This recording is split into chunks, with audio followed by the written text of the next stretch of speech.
Hello there, welcome to knowledge knack. Hopefully आपने मेरे channel को ज़रूर अब तक सब्सक्राइब कर दिया है। अगर नहीं किया है तो प्लीज़ वीडियो स्टार्ट करने से पहले इसे जल्दी से अभी सब्सक्राइब कर दीजिए। तो आज की वीडियो में हम कंटिन्यू करेंगे एक्सरसाइज 10.5 का 9th क्वेश्चन। देखते हैं क्या है ये question. It says two circles intersect at 2 points B and C. Through B, two line segments ABD and PPQ are drawn to intersect the circles at AD and PQ respectively. Prove that angle ACP is equal to angle QCD.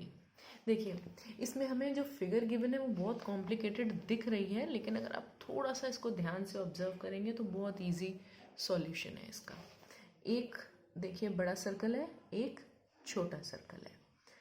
ये दोनों circles आपके intersect कर रहे हैं point B पे और point सी पे, एक दूसरे को बी और सी पे कट कर रहे हैं या टच कर रहे हैं। बी के थ्रू एक लाइन बनी है ए बी डी। ए बड़े सर्कल का पॉइंट है और डी छोटे सर्कल का पॉइंट है। इसी तरह से बी के थ्रू एक और लाइन बनी है पी बी क्यू।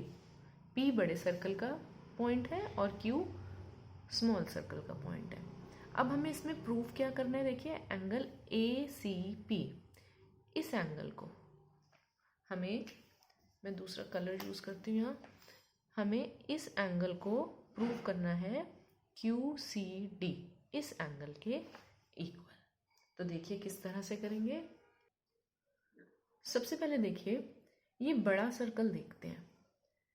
अगर इस सर्कल को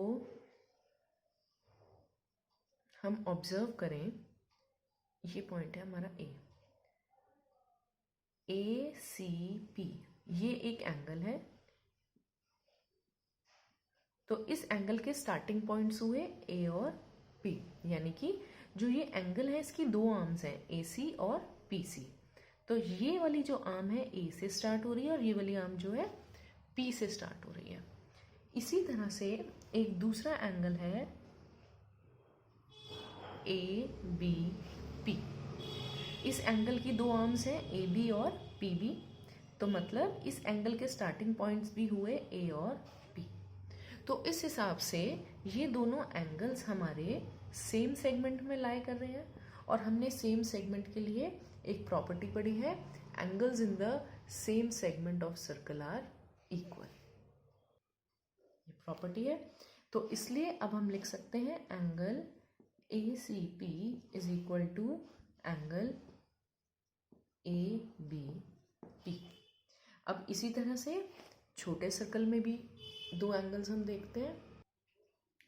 इसमें एक एंगल है हमारा QCD, ये एक एंगल बन रहा है। इस एंगल के स्टार्टिंग पॉइंट्स हुए D और Q। इसी तरह से एक और एंगल बन रहा है QBD, ये वाला एंगल। इस एंगल के भी स्टार्टिंग पॉइंट्स क्या हैं, देखिए D और Q। स्टार्टिंग पॉइंट्स देखने के लिए आप हमेशा जो एंगल है उसकी दोनों लाइंस के स्टार्टिंग पॉइंट यहाँ से देख लीजिए। तो इस हिसाब से इसमें भी यही सेम प्रॉपर्टी अप्लाई हो जाएगी। दोनों एंगल्स सेम सेगमेंट में है, तो हम लिखेंगे angle QCD is equal to angle QBD। अब इस इक्वेशन को मार्क कर देंगे फर्स्ट इक्वेशन और इसे मार्क कर देंगे हम सेकंड इक्वेशन। तो इन दो इक्वेशंस के हिसाब से देखिए हमने एक ये एंगल लिया है ACP और इसको इक्वल करा है ABP के, और एक छोटे सर्कल में ये लिया है QCD, इसको इक्वल करा है हमने QBD के। अभी तक हमने ये काम करा है, दोनों में सेम प्रॉपर्टी लगी है। अब एक और प्रॉपर्टी लगाएंगे। देखिए ये दो एंगल्स ऑब्जर्व करिए, ये ABD लाइन है और ये है हमारी PBQ, एक लाइन ये और एक लाइन ये। इसमें जो ये वाला एंगल है और ये वाला जो एंगल है, ये दोनों वर्टिकली अपोजिट एंगल्स फॉर्म कर रहे हैं, क्योंकि एक x बन रहा है तो हमें पता है x पे जो सामने वाले एंगल्स होते हैं वो इक्वल होते हैं। ये दो लाइंस हैं ये और ये। तो इस हिसाब से हम लिखेंगे angle ABP, this angle is equal to angle QBD। और इसका रीज़न रहेगा वर्टिकली अपोजिट एंगल्स। अब इसको मार्क कर देंगे हम इक्वेशन नंबर 3।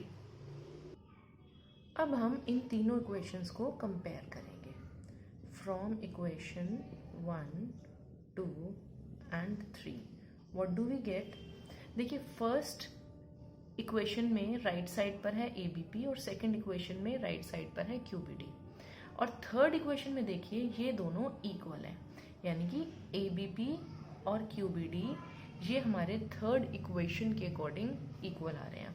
तो अगर इन दोनों इक्वेशंस में राइट साइड इक्वल है तो बट ऑब्वियस है कि लेफ्ट साइड भी इक्वल ही होगी। तो हमारे पास कंडीशन निकल के आ गई, angle ACP is equal to angle QCD, और यही हमें प्रूव करना था। देखिए, फिगर ज़रूर कॉम्प्लिकेटेड है, लेकिन आप अपने माइंड में याद रखिए कि आपको सिर्फ 2 प्रॉपर्टीज़ अप्लाई करनी है। First property, angles in same segment of circle are equal, उसके लिए बड़ा सर्कल लीजिए और इन दोनों एंगल्स को इक्वल रख दीजिए। फिर छोटा सर्कल लीजिए और उसमें इन दोनों एंगल्स को इक्वल रख दीजिए।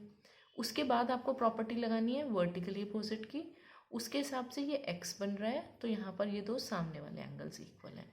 जब ये दोनों एंगल्स इक्वल हैं तो ऑब्वियसली हमारे ये एंगल इस एंगल के इक्वल भी आ जाएगा, और यही हमें प्रूव करना था।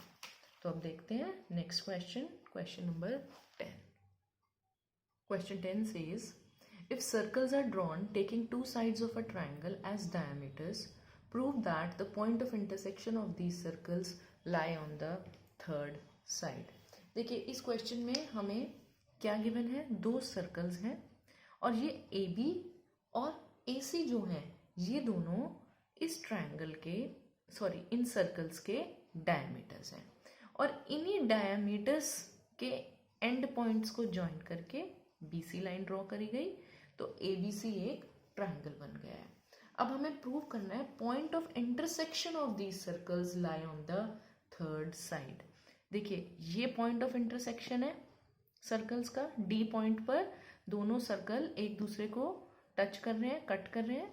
तो हमें प्रूव करना है कि जो D है इट लाइज ऑन BC। तो हमें इस क्वेश्चन में सबसे पहले देखते हैं गिवन क्या है। गिवन है इसमें 2 circles are drawn with sides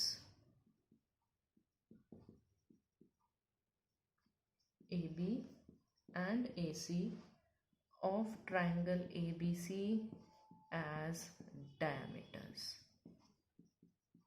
ये दोनों AB और AC डायमीटर्स हैं। और दूसरी चीज जो हमें गिवन है, circles intersect at D point पर दोनों सर्कल्स इंटरसेक्ट कर रहे हैं। अब हमें इसमें प्रूफ क्या करना है? To prove D lies on BC। तो इसके लिए हमें ये कंस्ट्रक्शन करनी है जो मैंने पहले ही इसमें कर दी है। तो AD को हमें इसमें ज्वाइन करना है, तो ये AD हमारी कंस्ट्रक्शन हो जाएगी। अब इसको प्रूव देखिए किस तरह से करेंगे। देखिए, हमारे पास प्रॉपर्टी है कि अगर हमारे पास एक सर्कल है, ये सर्कल का डायमीटर है जो सेंटर से पास हो रहा है ऑब्वियसली, तो इस डायमीटर के दोनों एंड पॉइंट्स से अगर बाउंड्री पर एक एंगल ड्रॉ किया जाए इस तरह से, तो ये एंगल हमेशा 90 डिग्री होगा। इस प्रॉपर्टी को हम कहते हैं angle in a semicircle is of 90 degree. तो आप इस सर्कल को ऑब्जर्व करिए, ये AB डायमीटर है और ये एंगल ADB ये बाउंड्री पर बन रहा है। अगर मैं इस फिगर को बनाऊं तो AB इस तरह से है, ये A ये B, इसको ज्वाइन किया ये, तो ये हमारा डायमीटर है क्योंकि सेंटर से पास हो रहा है, ये एंगल बाउंड्री पर बन रहा है, तो ये एंगल हमारा 90 डिग्री होगा। और सेम इधर AC डायमीटर है, इसके लिए भी अगर मैं आपको फिगर ड्रॉ करूं, ये AC इस तरह से डायमीटर है और बाउंड्री पर ये एंगल बन रहा है ADC, तो ये एंगल भी 90 है हमारा और ये एंगल भी 90 है। तो सबसे पहले हम ये लिख लेंगे, angle ADB is equal to 90 degree, angle ADC is equal to 90 degree. और इनकी प्रॉपर्टी लिखेंगे अब हम, angle in a semicircle is right angle. अब देखिए, मान लीजिए ये इक्वेशन 1 है और ये इक्वेशन 2 है, तो हम इन दोनों इक्वेशंस को ऐड कर देंगे। अब एडिंग इक्वेशन 1 एंड 2, तो क्या आ जाएगा, देखिए लेफ्ट साइड को लेफ्ट से ऐड करेंगे, angle ADB plus angle ADC is equal to 90 plus 90। अब फिगर में देखिए ADB ये एंगल है और ADC ये एंगल है, तो इन दोनों को अगर मैं ऐड करूंगी तो ये इतना एंगल बन जाएगा और इसका नाम क्या होगा, BDC। तो angle BDC is equal to 180 degree, यानी कि ये एक स्ट्रेट लाइन बन गई। तो हम साफ साफ लिख देंगे, this implies to BDC is a straight line, so D lies on BC। Simple. तो उम्मीद करती हूँ आपको ये दोनों क्वेश्चंस की सॉल्यूशन समझ में आ गई होंगी। और मैं आपसे लास्ट में फिर वही रिक्वेस्ट करूँगी कि अगर आपने अभी तक मेरे चैनल को सब्सक्राइब नहीं किया है तो प्लीज़ प्लीज़ ज़रूर मेरे चैनल को जल्दी से सब्सक्राइब कर दें, और आप अपने व्यूज़ भी नीचे कमेंट सेक्शन में लिखकर मुझे ज़रूर बताएं। Thank you so much.